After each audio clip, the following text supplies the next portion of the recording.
Bonjour et bienvenue sur ma chaîne YouTube Anorexie Guérison Étoilée. Je suis Camille Lelièvre, ostéopathe et coach pour guérir de l'anorexie et de la boulimie. Et aujourd'hui, je suis en compagnie de Sylvain. Est-ce que tu peux te présenter? Bonjour Camille, donc je suis oui Sylvain.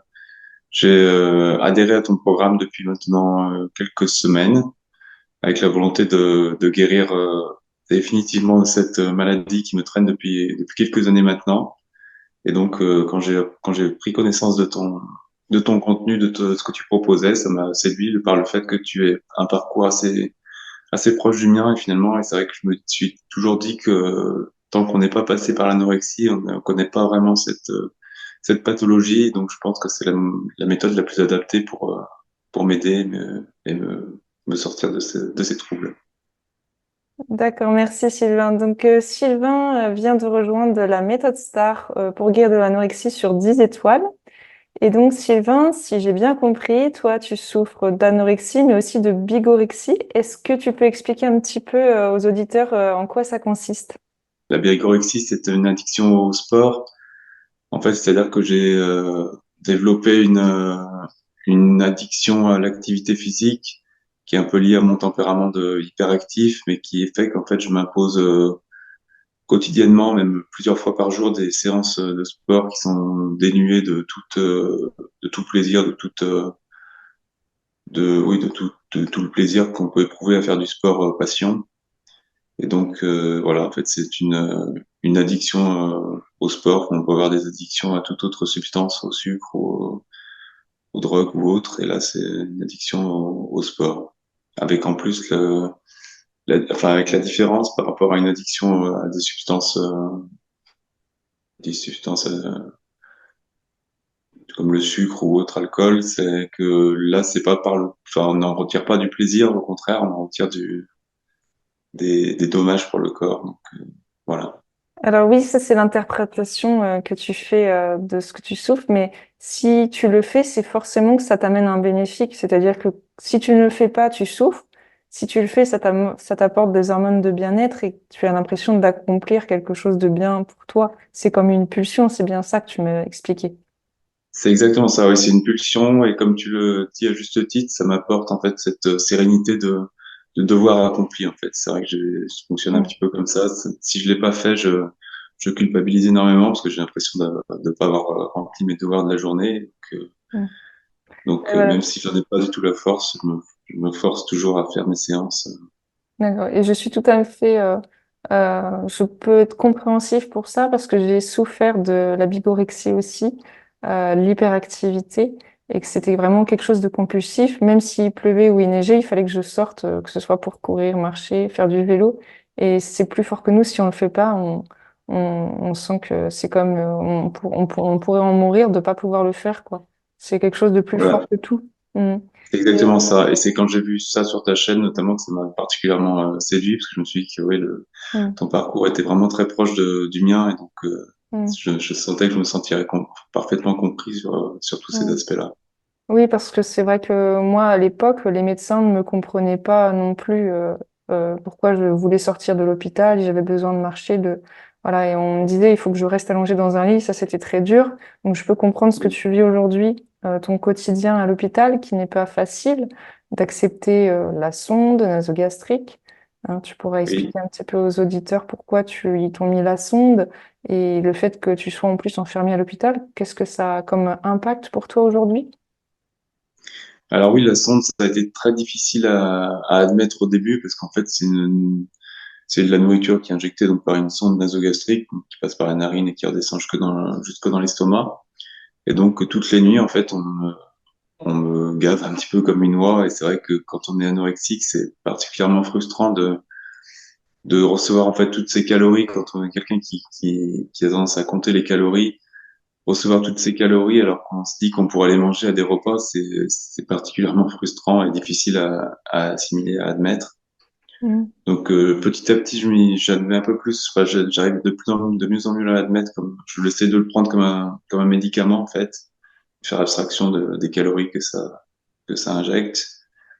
Mais donc on m'a mis cette sonde pour des raisons somatiques en fait simplement parce que mon IMC était en dessous de l'UMC qui se juge critique à 16.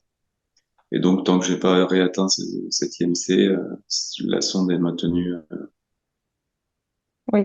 Pour dans ma les part, j'ai vécu aussi la sonde nasogastrique et plus on m'augmentait les calories dans la sonde, plus j'étais hyperactive. Est-ce que tu as ressenti aussi ça?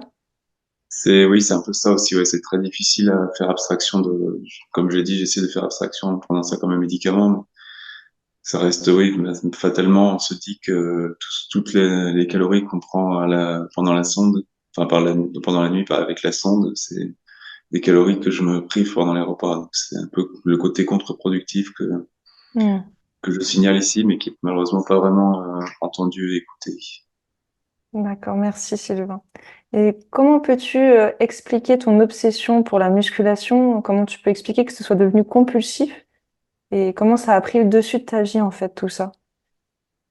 Alors en fait, je suis tombé entre guillemets dans la musculation après parce que j'ai longtemps pratiqué de l'aviron pendant une dizaine d'années, l'aviron en compétition. Et comme il y avait des catégories de poids, c'est à partir de ce moment-là en fait, je commençais à regarder un petit peu, enfin à me poser régulièrement, à regarder les calories, et à m'intéresser à la nutrition. Et donc j'ai commencé par des jeûnes intermittents, des régimes Hmm. végétaliens, des régimes en faible glucides, régime cétogène. J'ai essayé un peu, enfin j'ai essayé plusieurs types de régimes. Et mais majoritairement, oui, c'était des restrictions qui ont fait que bah, petit à petit mon poids a diminué. Hmm. Au début, il y a c'est un peu cette euphorie de la maladie. On se dit, ah ouais, ça diminue, jusqu'à où je peux aller. En Oui. fait, on cherche un peu la limite. On se dit, bah, jusqu'à où je peux descendre. Hmm. Et au jour, enfin, j'ai eu une sorte de déclic en faisant du rameur sur la machine. Je voyais une puissance qui était très faible et j'étais épuisé, alors qu'en fait, d'habitude, c'est une séance que je faisais sans épuisement. Donc Mhm. là, je me suis dit que j'avais perdu du muscle. Et donc, je me Hmm. suis dit, bah, je vais faire de la musculation pour Hmm. reprendre le muscle perdu. Donc, Oui. Au début, on a une sensation de reprendre le contrôle sur quelque chose dans l'hyperactivité et la nutrition, de gérer le régime parfait, le sport parfait, de faire tout parfaitement. Donc, on est euphorique de justement de reprendre le contrôle de sa vie. C'est notre grande valeur. Et en fait, on se rend compte qu'on se détruit. Et là, on tombe de haut, quoi. C'est bien ça? c'est exactement ça, oui. J'avais vraiment la volonté enfin, je m'étais mis dans la tête que le simple fait de refaire de la musculation, enfin, de faire de la musculation, ça me permettrait de reprendre de la masse et de la masse musculaire. Mais comme il y avait ces restrictions qui commençaient à s'installer, ben, en fait, comme je faisais de la musculation à outrance, c'est-à-dire beaucoup trop, sans laisser le temps à mon corps de se reposer, de se reconstituer, et qu'en Mm. plus de ça, je lui apportais pas du tout les quantités, enfin les calories nécessaires.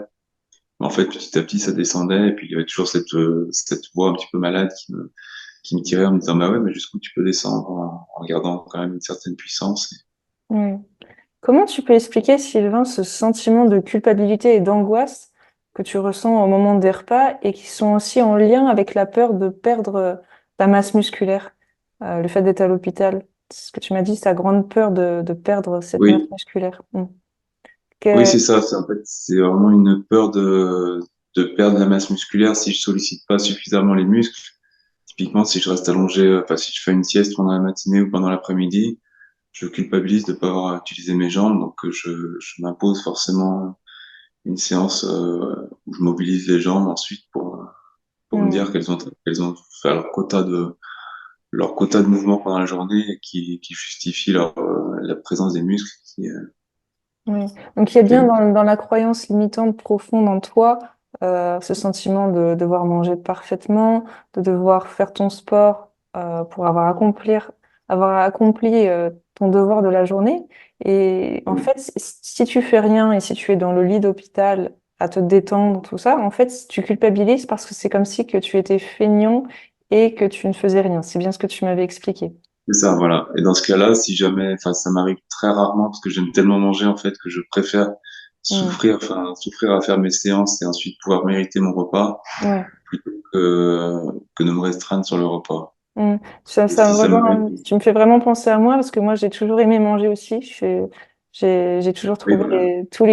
tous les éléments de la nature sont bons et se priver. Et moi c'était plus voilà faire l'effort de mériter de manger. Donc il fallait que je fasse mon sport avant de manger, comme toi. Bah, c'est exactement Ouais. pareil, voilà, c'est ça. Ouais. Donc, je peux te comprendre pour ça.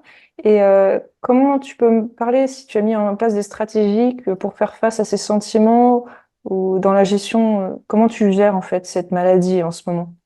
Alors, je sais que tu es en cours, hein, parce que c'est difficile pour toi.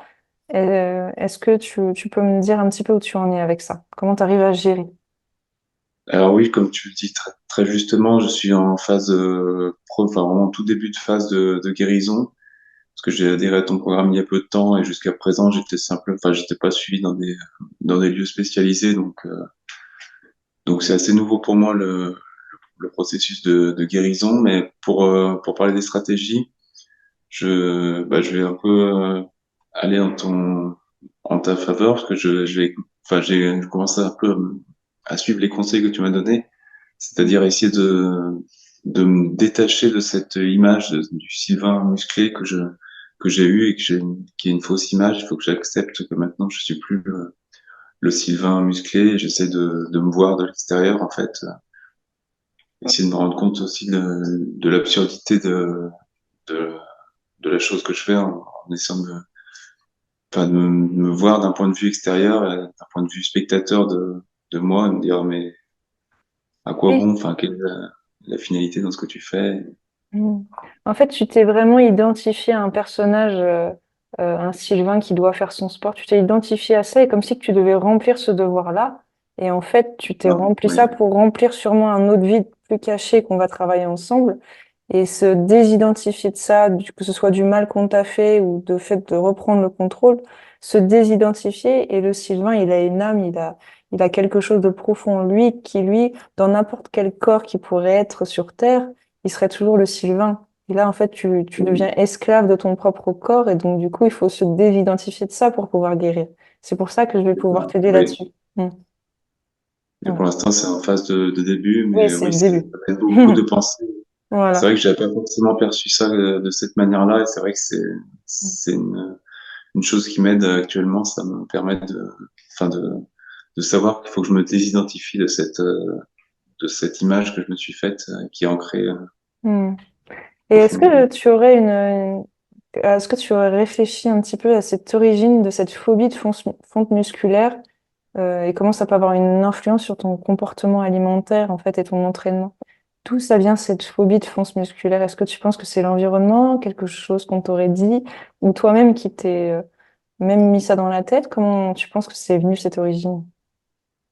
Bah, sans doute un petit peu de par les matraquages médiatiques liés aux effets de mode de la musculation, d'avoir un corps athlétique, svelte, sculpté pour l'été, un corps sec, et peut-être aussi des traumatismes entre guillemets de l'enfance ou de la jeunesse quand j'ai vu parce que mon père a subi plusieurs hospitalisations et ma mère une seule, ça mais c'est je rien assez bien trop, Hmm. mais dans lesquelles où ils étaient alités pendant Oui, pendant plusieurs semaines.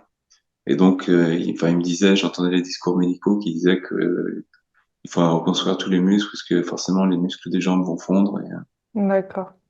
Et donc Et, ça, oui, ça fait partie des choses qui m'ont traumatisé. Je m'imagine que si je reste allongé une journée, ben, forcément les muscles vont fondre. Il faudra faire tous les efforts derrière pour reconstruire tout ça. Donc, hmm. en Et- perspective des efforts à faire, je préfère les faire quotidiennement. Enfin, je préfère pas, mais la voie malade m'impose de les faire quotidiennement pour hmm. éviter justement cette pente.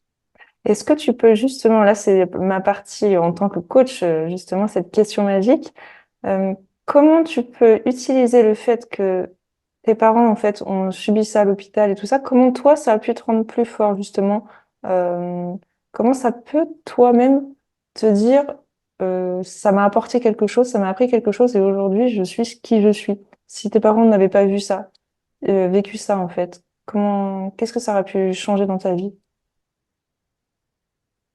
Bah, j'aurais peut-être moins cette idée fausse, justement, cette pensée, je trouve plus le terme, la pensée limitante Oui, que ça les t'a muscles mis, vont ça couler. t'a mis des croyances limitantes, mais finalement, moi, ça me montre, tu sais, la chose positive que ça me montre que le fait d'être à l'hôpital, de plus bouger, de tout ça, c'est un peu la signe, on se laisse aller, c'est un peu la mort, tu vois. Alors que toi, en fait, tu fais tout pour vivre, parce que si tu veux pas fondre musculairement, c'est que tu veux vivre. Oui, Donc, ça veut dire qu'il y a quelque chose en toi, une pulsion de vie qui est là. Et c'est ça qui c'est est le vrai. plus important, tu vois. Et quand tu vois toutes Oui, les choses positives que tu fais, si tu le fais, c'est pour ton bien, c'est que tu veux pas mourir. Donc, tu vas forcément t'en sortir. Ça, j'en suis persuadée. bah merci, oui, c'est vrai que j'avais pas Mm. perçu ce Tu as côté envie de vivre. émotionnel. Parce que sinon, comme tu as identifié l'hôpital et le fait de pas bouger la fonte musculaire à la mort, c'est quelque chose de, de danger, et bah toi, en fait, pour éviter ce danger, tu veux reconstruire ce muscle pour éviter cette mort. Donc, ça veut dire que tu as une pulsion de vie, tu as envie de vivre. Donc, il n'y a pas de Oui, raison, il n'y a pas de raison qu'on n'arrive pas à s'en sortir dans ces cas-là. Parce que cette pulsion de vie est là, et il suffit juste d'identifier à ça et à vivre pleinement, et on va le faire ensemble. oui, C'est bah, volontiers. Oui, important. c'est vrai que j'ai cette philosophie pas une philosophie, mais je me dis souvent que Mm. la vie, c'est le mouvement et le mouvement, c'est la vie. Et c'est vrai que Voilà. m'imposer le mouvement, en fait, c'est m'imposer la vie. Oui, m'imposer la vie, tout simplement. Mhm. As-tu des stratégies de gestion de l'hyperactivité? À ce niveau-là, pour l'instant, pas vraiment. C'est assez C'est difficile dur. d'essayer de m'occuper à faire autre chose. Ça, c'est quelque chose que j'ai beaucoup de mal.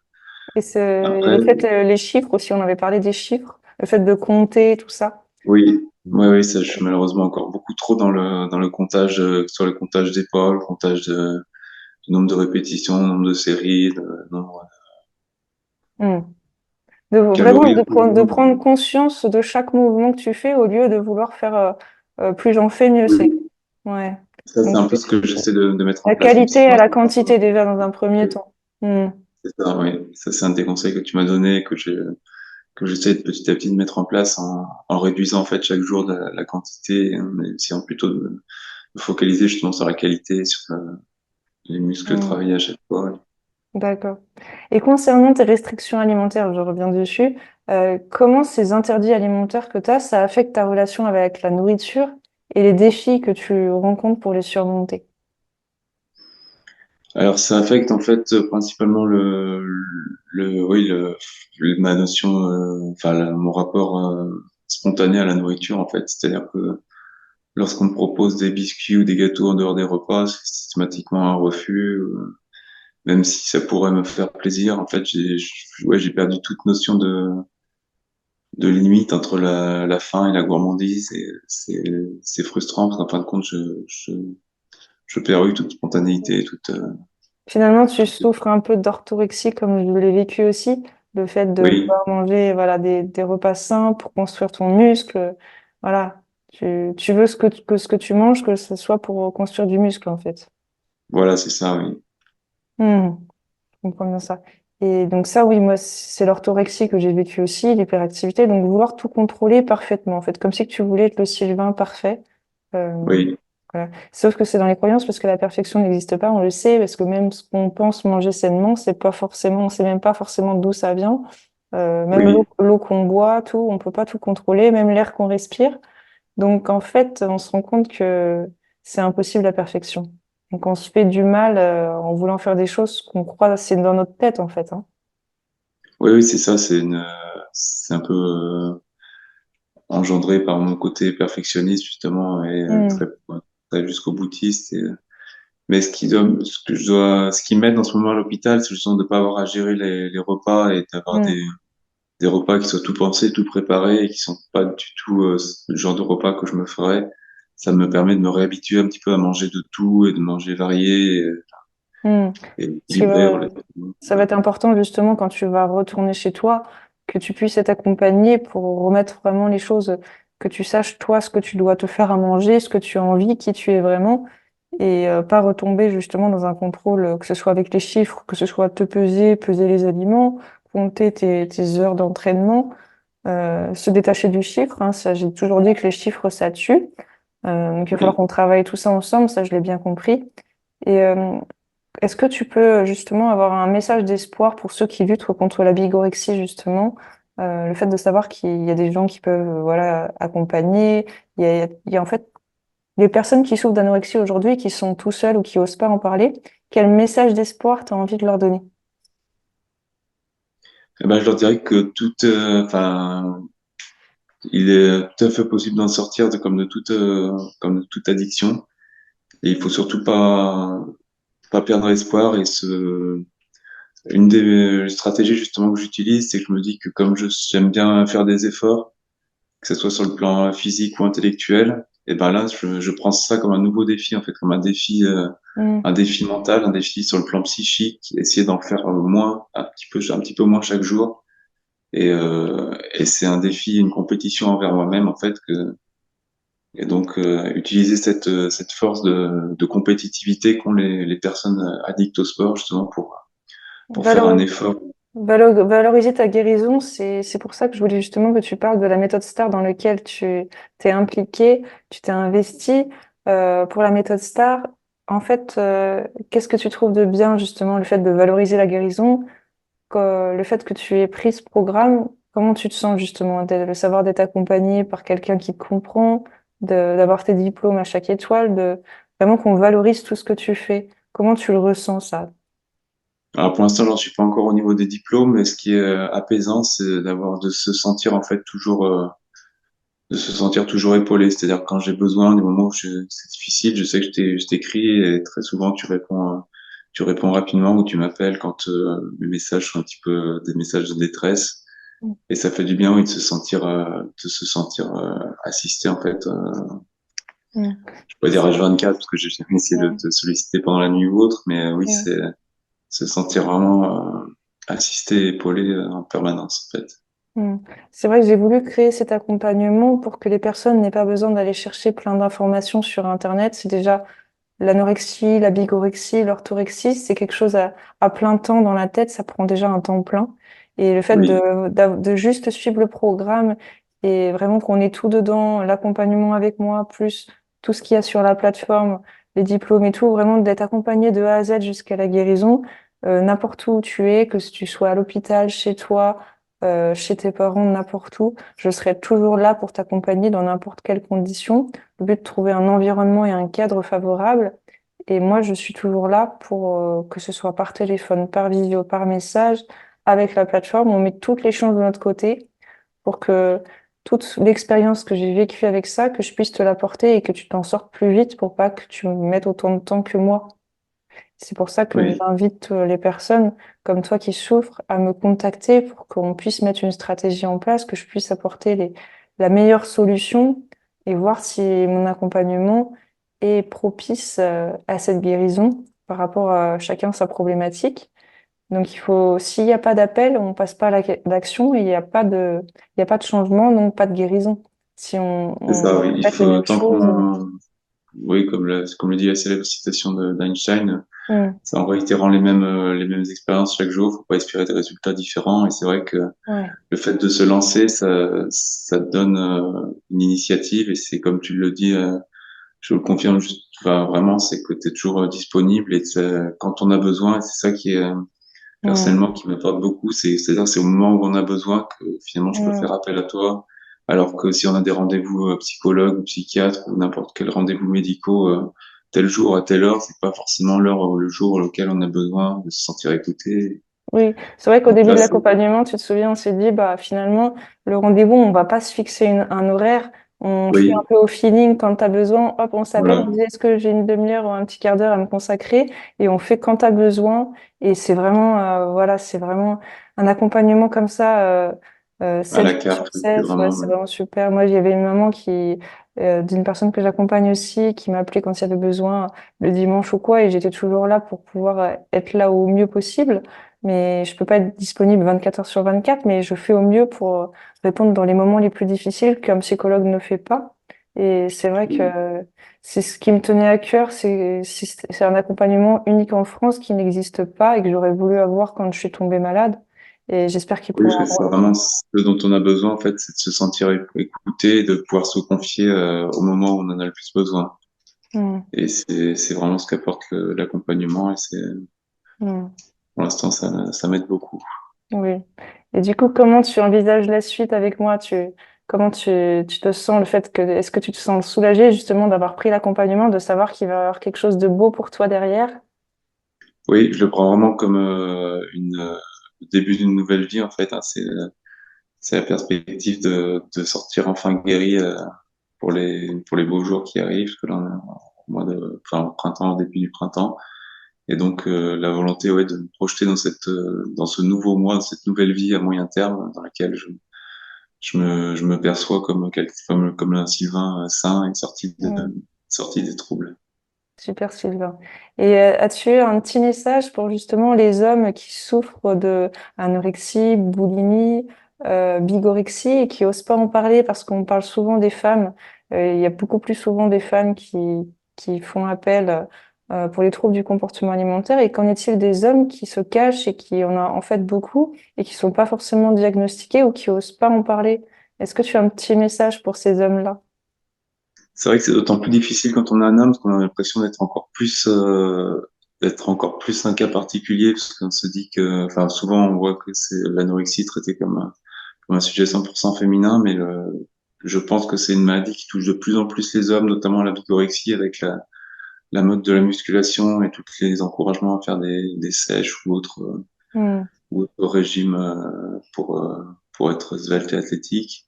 Ouais. Et donc le message d'espoir, simplement, c'est d'avoir conscience qu'ils sont loin d'être seuls et qu'ils peuvent être accompagnés pour sortir de là et qu'ils s'en sortent tout aussi bien peuvent s'en sortir tout aussi bien que les femmes. Donc Mm. Et voilà, je voulais garder espoir. rajouter, que ce soit pour les hommes ou pour les femmes, les troubles du comportement alimentaire, ce n'est pas une question de poids. On peut très bien avoir un surpoids, un sous-poids, un poids Oui, normal, et en fait souffrir de ça dans sa tête toute la journée, et en souffrir, mais vraiment, c'est vraiment une maladie mentale, et c'est pas une maladie que oui, physique. Et le physique, voilà. c'est Le vraiment dans physique les n'est qu'une cas extrêmes. conséquence de, oui, Mm. Et même si vous avez un poids normal, il faut pas hésiter à m'appeler parce que vous pouvez avoir un trouble qui vous prend comme un temps plein dans votre tête, comme si vous avez un métier à temps plein, votre maladie, et qui vous pourrit la vie, c'est le cas de le dire, et que vous pouvez en sortir et savoir que il existe quelque chose en France pour pouvoir vous en sortir et que vous pouvez passer à côté et passer à côté de votre vie pendant des années. Et ça, je voudrais pas. Donc, prenez votre appel gratuit dans le Calendly que je mettrai dans la description. Et merci à toi, Sylvain, pour ce bel échange. Et bah, j'ai merci hâte, Camille voilà, Mm. pour cet échange aussi. J'ai hâte qu'on puisse en refaire un autre dans ton avancée dans quelques temps. Oui, Et avec plaisir de on voit revoir un petit les peu, voilà, changements. l'évolution, que tu sois fier de toi parce que c'est grâce à toi que tu vas t'en sortir. Je valorise toujours la guérison de la personne. C'est elle qui est active dans la guérison. Et c'est grâce à toi que tu vas vraiment être un Sylvain totalement transformé. Et on refera une vidéo un petit peu plus tard. N'hésitez pas à mettre aussi dans les commentaires si vous voulez qu'on parle d'un sujet particulier, que ce soit sur la bigorexie, l'hyperactivité, l'anorexie, l'orthorexie. Si vous voulez qu'on en rediscute, mettez ça dans le commentaire. Et je vous remercie à tous pour nous avoir écoutés. Je vous remercie d'avoir pris le temps parce que le temps, c'est la vie. Et si vous avez pris ce temps-là, c'est que c'est important dans votre vie. Voilà, merci à tous. Merci Camille.